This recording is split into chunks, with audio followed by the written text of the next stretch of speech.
What's poppin', y'all? Immediately after I make the initial point that streamers are really the new rappers when it comes to influence on the kids, who kids look up to, kids, I mean, anywhere from 10 to 21.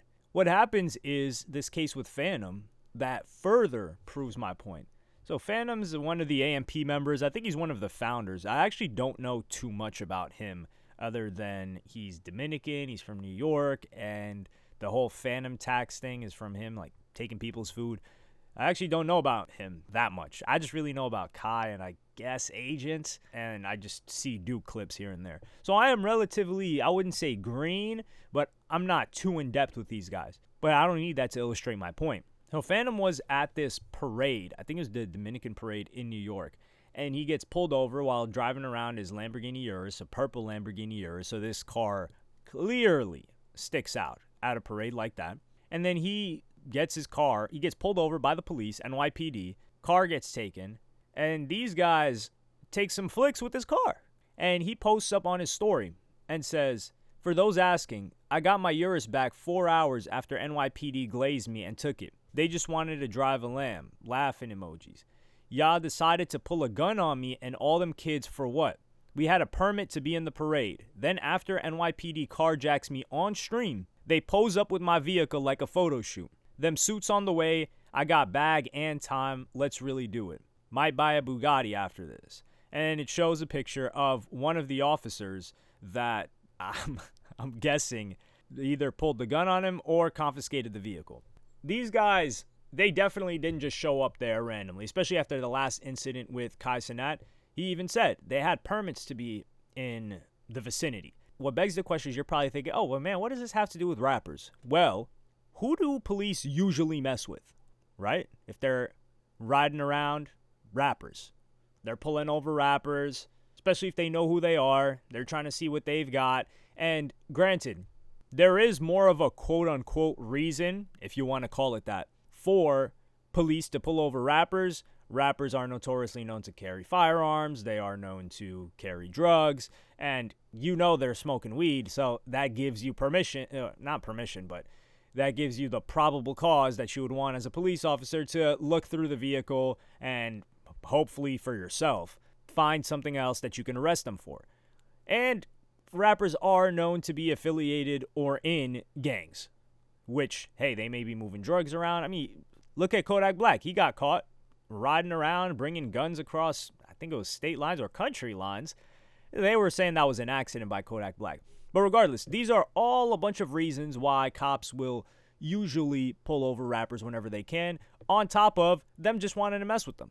Streamers, on the other hand, in this case, Fanum, or YouTubers, they largely went unnoticed by police officers. And we're talking, I've been paying attention to the YouTube game since, 2006. Maybe even 2005, but there wasn't really a scene until like 2007-ish. You had massive YouTubers like FouseyTube with over 10 million subscribers, vlogging every day, driving around in a car that clearly stood out, and police either didn't know who they were, didn't care who they were, or were just treating them like any other random person. There wasn't any special targeting. This was clearly a targeted case. These people knew who Kai Cenat was. Otherwise, they wouldn't be posting up with his vehicle like that. So they knew who he was. They're targeting him. And keep in mind, these are relatively kid-friendly channels. We can call them PG-13. I know they wouldn't like being called channels for kids, but their crew is PG-13. Most kids watching it. It's mostly kids watching it. Grown men aren't really watching it, and there's nothing wrong with that. It just is what it is. Most grown men don't really have time to sit and watch streams and follow what's going on with multiple different people. So that's not a disrespect angle that I'm taking. But the point is, this grown man knows who these people are and may not even watch them or may watch them, but is deciding to target them when they're kid-friendly. That's the point. They don't advertise drugs. They don't even advertise, I think, that they do weed or anything like that. They got a permit to be there. They're not known to affiliate or claim to be in any type of gang. I don't know if they denounce that stuff, but they don't talk about it. They don't advertise it. They're not. Let's completely be real here. So they're not doing any of that. There's no shroud that you can put up and say, well, there are other reasons why we decided to mess with this person. These guys are completely innocent. Yeah, there was the incident that happened before, but they had a permit to be there. Yet, he gets pulled over. They take his car. They're just messing with him. They're giving him a headache. Who knows why? Maybe they think it's funny. They probably want to mess around with them. But this would not happen to like a regular YouTuber, I don't think. I think this only happens to a streamer. Also, when you're streaming something live, you are putting yourself at a much higher risk of people messing with you. That's just the nature of the game. Real-time feedback. People want feedback and clout also from the chat, even though it won't benefit them in any type of way. It just gets their dopamine sensors firing, I guess.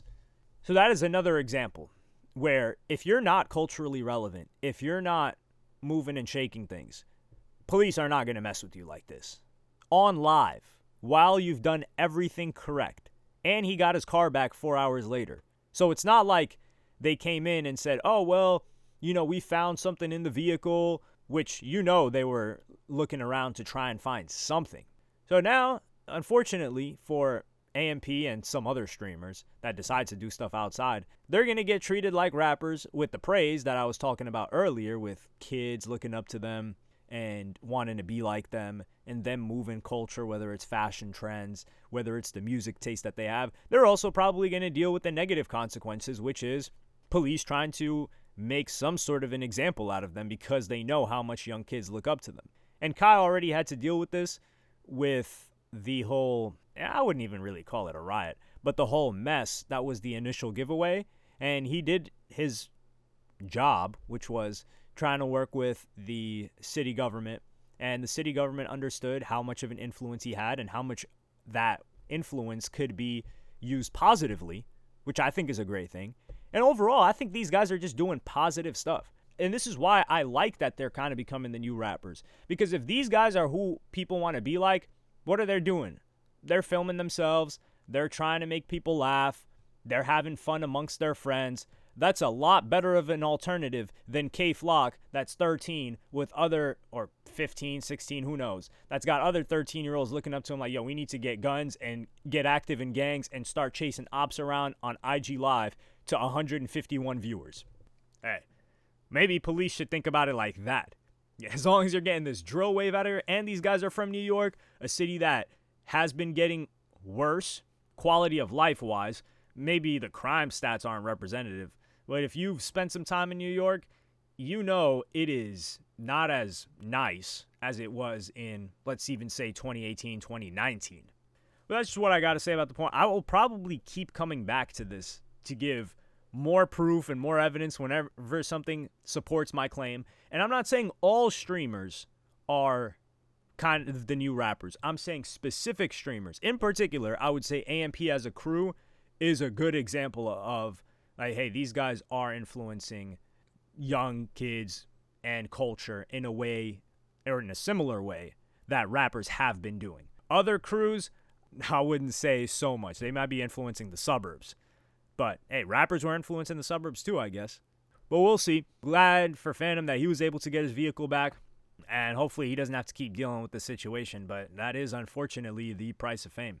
But let me know what you guys think in the comments. Like, subscribe, and hit the notification bell if you enjoyed.